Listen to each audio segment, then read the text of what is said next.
প্রিয় বন্ধু, আজকে চলে এলাম সরাসরি একটা ব্লগ ভিডিও নিয়ে। বাড়ির ছাদের উপরে কত সুন্দর ফুলের বাগান তৈরি করা যায় সেই ভিডিও।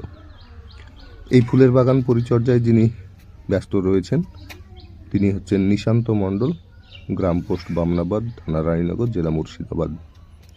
অক্লান্ত পরিশ্রম করে এই ফুলের বাগান তৈরি করেছেন ছাদের উপরে।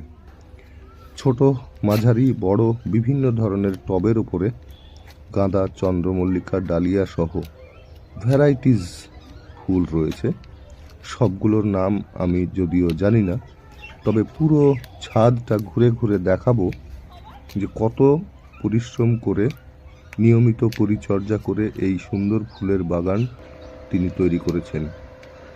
ফুল সৌন্দর্যের প্রতীক, তাই বাড়িতে বিভিন্ন সদস্যদের সাহায্যে মাটি তৈরি করা, গোবর সার দেওয়া ইত্যাদি মাধ্যমে এই ফুল চাষ করা হয়ে থাকে।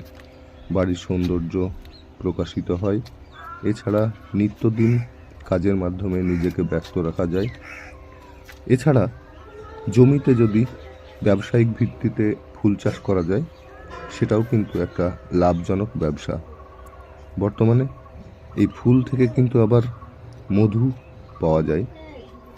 তো সবাইকে বলবো, দেখুন কত সুন্দরভাবে এই ফুল গাছগুলো তৈরি করা হয়েছে। ছাদের চারিপাশে যে প্রাচীর রয়েছে সেখানে বিশেষ করে জায়গা তৈরি করে সেখানে গোবর, মাটি ইত্যাদি দিয়ে ফুল গাছগুলো লাগানো হয়েছে। অসাধারণ ফুল ধরেছে। এখানে একটা সুন্দর ডালিয়া, যেটা ভারতীয় বিজ্ঞানীদের আবিষ্কৃত। এছাড়া প্রায় 2 ডজন মতো চন্দ্রমল্লিকা রয়েছে। তো পুরো ভিডিওটি দেখে কেমন লাগবে অবশ্যই আপনারা জানাবেন। আর পরবর্তী ভিডিওতে এই ফুল চাষে যিনি নিমজ্জিত রয়েছেন তার সঙ্গে সাক্ষাৎকার সহ পুরো ভিডিওটি এবং প্রত্যেকটি গাছের নাম সহ আমি বিস্তারিত বিবরণ তুলে ধরব।